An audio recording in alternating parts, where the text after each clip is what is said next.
अपना घर अपने मन से छोड़ी हूँ।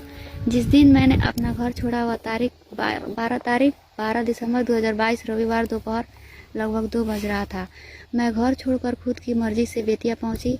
मैं जब घर छोड़कर मेन रोड पर आई उस समय मैं अपने पति के पास कॉल की और बोली, मैं घर छोड़ दी हूँ, आना है तो जल्दी आइए वरना मैं गाड़ी के नीचे आकर मैं अपना जान दे दूंगी।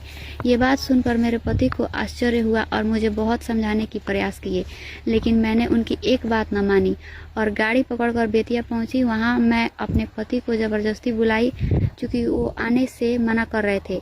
कैसे भी डरा धमका कर मैंने उनको अपने पास बुलाया। उसके बाद मैं खुद की मर्जी से बिना किसी के दबाव में अपने पति से शादी की।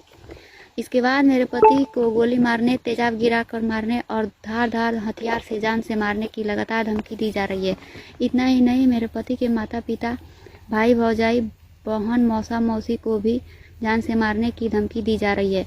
अगर मेरे पति और मेरे पति के संबंधियों को थोड़ी सी भी खरोच आई तो मैं अपने माता पिता और मामा के घर वालों पर FIR दर्ज कराकर हाई कोर्ट ही नहीं बल्कि सुप्रीम कोर्ट तक लेकर जाऊंगी।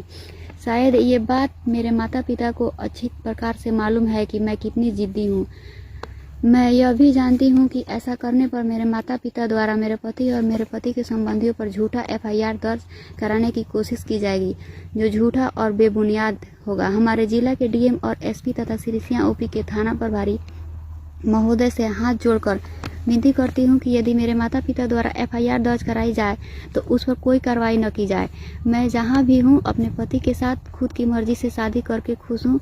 मुझे ये भी मालूम है कि इस शादी से मेरे पति के गांव के कुछ लोग मेरे माता पिता के साथ मिलकर FIR दर्ज कराएंगे। जो भी लोग मेरे पति या मेरे पति के परिवार वालों के खिलाफ FIR दर्ज कराने की कोशिश करेंगे, उन सब लोगों पर मैं FIR दर्ज कराऊंगी और कोर्ट कचहरी घसीटूंगी। अंत में मैं चाहती हूँ कि मुझे मेरे पति के परिवार वालों को विशेष सुरक्षा प्रदान की जाए।